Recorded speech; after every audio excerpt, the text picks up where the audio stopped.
Dabei haben Sie aber mal gesagt, ich habe nie beabsichtigt, jemanden zu schockieren. Sind Sie sicher, dass Sie da die Wahrheit und nichts als die Wahrheit gesagt haben? Ja, das ist sicher die Wahrheit und nichts als die Wahrheit. Nur muss gesagt werden, ich habe abschätzen können und habe so in gewisser Weise eine Voraussicht gehabt, wie Handlungen wirken würden auf die gegenwärtige Psyche der Menschen. Ich habe also ziemlich klar abschätzen können, als ich Fett gewählt habe, als ich Filz gewählt habe, was passieren würde. Das habe ich richtig eingeschätzt. Ich habe also gewusst, dass erstmal eine Bewegung in Gang kommt. Aufgrund von solchen ganz einfachen Stoffen, ja, habe ich gewusst, die Menschen werden so und so darauf reagieren. Ich wusste nicht genau, also speziell, wie im Einzelnen. Ich wusste aber, es wird eine Diskussion in Gang kommen. Es wird eine Diskussion über Kräfte in Gang kommen. Es wird auch das etwas Elementares zu tun haben mit den Fragen von Natur und Mensch, mit der Strukturiertheit der menschlichen Kreativität. Also es wird sich sehr vieles nach dem anfänglich eingeleiteten Kochprozess, der chaotischen Charakter hat, eine detaillierte, ich möchte sogar sagen, wissenschaftliche Arbeit von diesem Ausgangspunkt entwickeln lassen. Und da ist es Ihnen dann auch egal, für einen Scharlatan gehalten zu werden. Das verletzt Sie jedenfalls nicht? Nein, gar nicht. Das verletzt mich nicht. Denn wer hier jetzt Scharlatan war, historisch, das wird eine spätere Menschheit entscheiden können. Wer also an einem aktuellen, umwandelnden, metamorphotischen Prinzip für die Zukunft der Menschen sinnvoll gearbeitet hat und Bewusstsein hatte von einer Methodik, die auch mit gewissen Experimenten und mit Materialien umgegangen ist, das wissen wir nicht. Das steht ganz und gar zur Frage. Voll vor den Augen der Menschen, die da zuschauen können und die auch das Recht haben, ihre Empfindungen, ihre Kriterien und ihre Kritik, und sei sie noch so abwertend, an die Sache heranzubringen. Gerade das gibt mir auch wieder eine Möglichkeit, in ein Gespräch mit Ihnen zu kommen. Es geht Ihnen um die Erweiterung des traditionellen Kunstbegriffs. Sie haben es schon ein paar Mal gesagt und ich will das jetzt auch durch Zwischenfragen nicht mehr abbremsen, dieses Thema. Das traditionelle ästhetische Empfinden wird ja wohl bewusst das ist nicht genau genug. Das ist nicht genau genug. Man müsste sagen, der traditionelle Kunstbegriff hat nachgewiesen, dass er in einer Nischenexistenz der Gesellschaft lebt.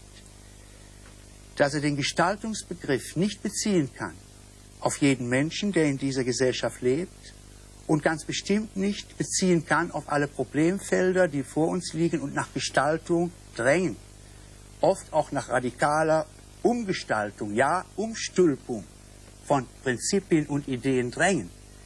Ich habe also etwas charakterisiert, was man gegenwärtig bezeichnen könnte, als dasjenige Feld, was sich moderne Kunst nennt und in dem sicher sehr wichtige Innovationen im Speziellen stattgefunden haben, aber nicht diese Innovation stattfinden konnte, die den Begriff und die Wirklichkeit eines sozialen Kunstwerkes haben möglich werden lassen.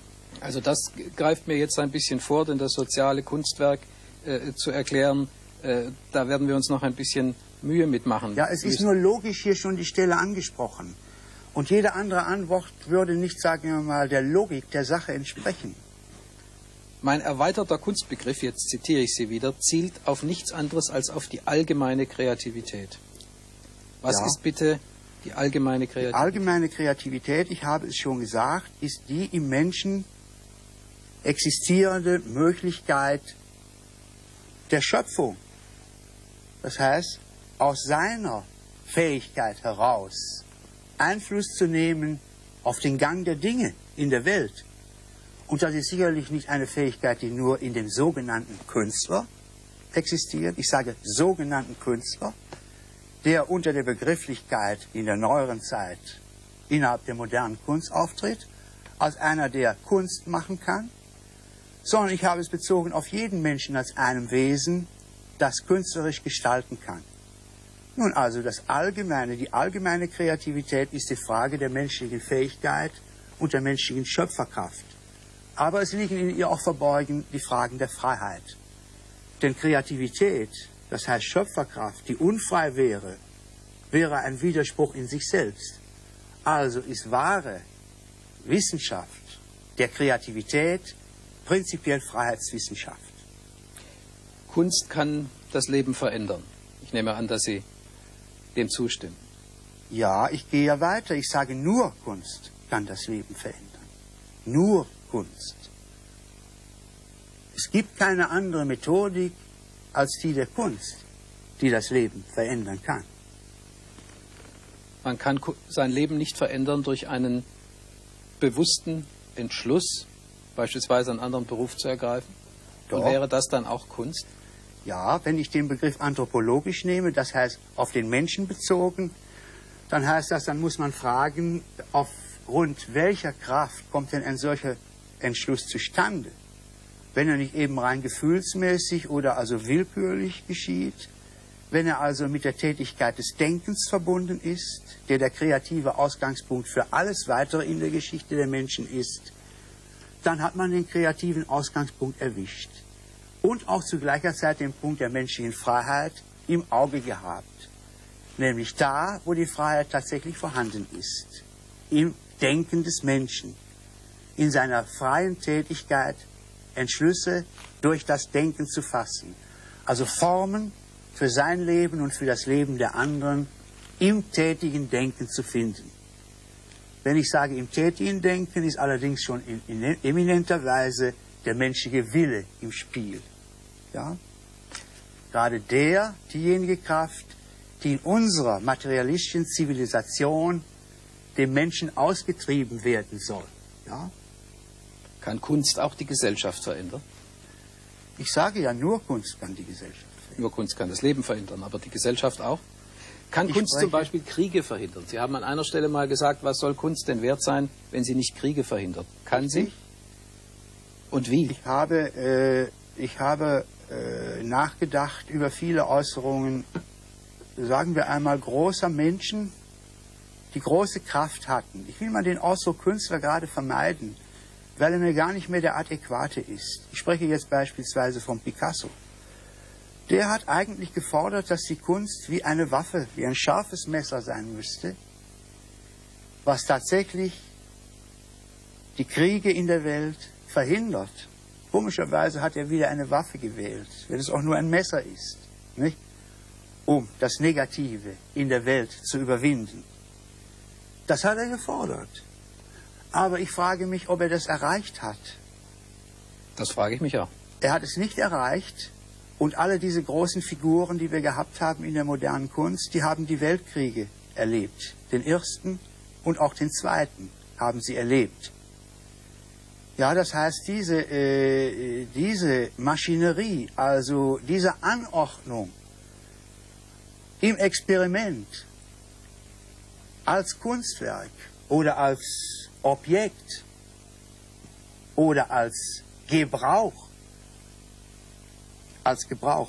der hat nicht stattgefunden aus der Begrifflichkeit der modernen Kunst heraus. Das war für mich genau der Augenblick, Methoden zu suchen, womit man einen Kunstbegriff erweitern kann und sich beziehen lassen kann auf eben die menschliche Fähigkeit, die in allen Teilen der Gesellschaft formen kann und nicht nur in dem abgeschiedenen Teil, der fast wie ein Extraplanet aussieht, moderne Kunst, der weit abgetrennt ist von den Grundfragen, die die Menschheit im Ganzen hat, nur zugänglich ist für einige, die aufgrund ihrer, sagen wir mal, persönlichen Geschichte, die auch zugleich eine Geschichte der Privilegien ist, dass sie da Zugang hat. Und die großen Nöte der Menschen von den Fragen der modernen Kunst weit, weit abstehen und ganz andere Sorgen haben.